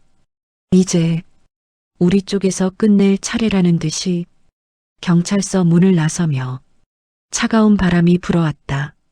하지만 이 겨울바람이 처음으로 상숙의 몸을 덜 아프게 스쳤다.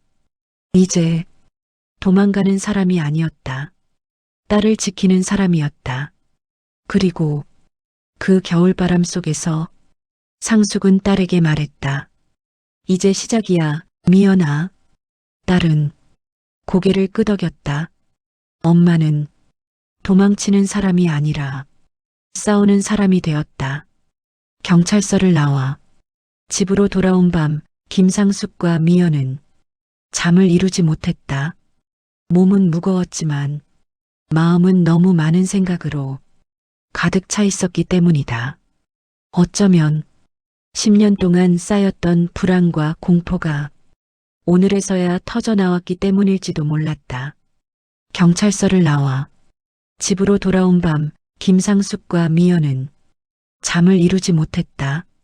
몸은 무거웠지만 마음은 너무 많은 생각으로 가득 차 있었기 때문이다. 어쩌면 10년 동안 쌓였던 불안과 공포가 오늘에서야 터져나왔기 때문일지도 몰랐다. 경찰서를 나와 집으로 돌아온 밤 김상숙과 미연은 잠을 이루지 못했다. 몸은 무거웠지만 마음은 너무 많은 생각으로 가득 차 있었기 때문이다. 어쩌면 10년 동안 쌓였던 불안과 공포가 오늘에서야 터져나왔기 때문일지도 몰랐다. 상담사는 천천히 딸에게 물었다. 오늘은 어떤 마음으로 일어났어? 미연은 조금 고민하다 대답했다. 엄마가 이제 알고 있으니까 덜 무서웠어요. 그 말을 듣는 순간 상숙의 눈가가 뜨겁게 흔들렸다. 이 작은 말 하나가 딸이 얼마나 외로웠는지, 얼마나 오래 숨을 참고 버텼는지 모두 말해주는 듯했다. 상담사는 부드럽게 말했다. 이제는 미연 학생이 혼자가 아니라는 걸 조금씩 느끼면 돼요. 그리고 엄마도 그렇게 느껴보세요. 그 말은 상숙의 가슴에 잔잔한 울림으로 꽂혔다. 집에 돌아오자 햇빛이 따뜻하게 거실을 비추고 있었다. 미연은 자기 가방을 내려놓고 작은 서랍장을 열었다. 그 안에는 오래된 낡은 노트, 바로 그 일기장이 있었다. 며칠 전만 해도 이 노트는 두려움의 기록이었고 숨겨진 울음의 장소였다. 그러나 오늘은 달랐다. 미연은 일기장을 들고 거실 식탁으로 가지고 나왔다. 엄마, 응, 미연아. 딸은 주머니에서 새 노트를 꺼냈다. 아직 아무것도 적히지 않은 새하얀 표지의 노트. 엄마, 일기장 새로 쓰려고. 상숙은 놀란 표정으로 딸을 바라봤다. 왜 바꾸고 싶어? 딸의 대답은 너무나 단순하고 너무나 깊었다. 이제는 무서운 일 안 쓰고 싶어서. 상숙은 조용히 미연을 안아주었다. 그 말 속에는 오늘 딸이 느낀 안도와 앞으로의 마음가짐이 모두 담겨 있었다. 그리고 그 말은 새 노트의 첫 페이지로 이어졌다. 새로운 노트를 펼친 미연은 펜을 들고 잠시 고민했다. 그리고 첫 장에 또박또박 써내려갔다. 오늘은 엄마가 나를 지켜준 날. 그 순간 상숙은 눈물을 참지 못했다. 이 말 한 줄을 위해 그 긴 싸움이 있었다. 10년의 도망, 10년의 공포, 10년의 후회가 이 한 줄로 정리되고 있었다. 오늘은 엄마가 나를 지켜준 날. 이 문장은 미연이 평생 다시 일어설 수 있는 힘이 될 것이다. 그리고 상숙에게는 부모로서의 회복과 책임을 다시 일깨워주는 문장이었다. 저녁이 되자 상숙은 딸이 좋아하는 된장국을 끓였다. 끓는 소리, 국물 냄새, 앞치마에 묻은 작은 물방울. 이게 참 별것 아닌 풍경인데 오늘은 세상에서 가장 따뜻한 풍경처럼 보였다. 밥상 앞에 앉은 미연은 밥 한 숟가락을 뜨고 작게 말했다. 엄마, 나 오늘 편했어. 상숙은 숟가락을 멈추고 딸의 얼굴을 오래 바라봤다. 고마워, 미연아. 말해줘서. 둘은 아주 조용하지만 오랜만에 가장 편안한 식사를 했다. 아무것도 쫓아오지 않고 누구의 발소리도 들리지 않고 문 손잡이가 흔들릴 걱정도 없는 저녁. 이런 평범함이 얼마나 값진 것인지 두 사람은 오늘에서야 제대로 알았다. 밤이 다시 찾아왔다. 하지만 오늘의 밤은 어제와 달랐다. 문을 닫아도 두려움이 밀려오지 않았다. 바람 소리가 나도 심장이 급하게 뛰지 않았다. 창문 밖의 그림자도 낯설지 않았다. 모든 것이 조용하고 평온하고 따뜻했다. 미연은 엄마 옆에서 이불을 덮고 누웠다. 잠들기 전 작은 목소리로 말했다. 엄마, 내일 학교 가도 돼? 상숙은 눈이 젖었지만 밝게 웃으며 말했다. 그럼 우리 딸 가고 싶으면 가도 되지. 딸은 엄마 손을 잡고 천천히 눈을 감았다. 오랜만에 보는 편안한 얼굴이었다. 잠이 드는 동안 입술에 아주 작은 미소가 번졌다. 상숙은 그 미소를 바라보며 속으로 되뇌었다. 그래, 이제 시작이야. 정말로 그 새벽 두 사람은 10년 만에 진짜 평온을 맞았다. 그리고 다음 날 아침 새로운 일기장의 두 번째 페이지엔 이렇게 적혀 있었다. 오늘은 엄마랑 함께 평화로운 하루를 보냈다. 이제 나는 무섭지 않다. 긴 영상 시청해 주셔서 감사합니다.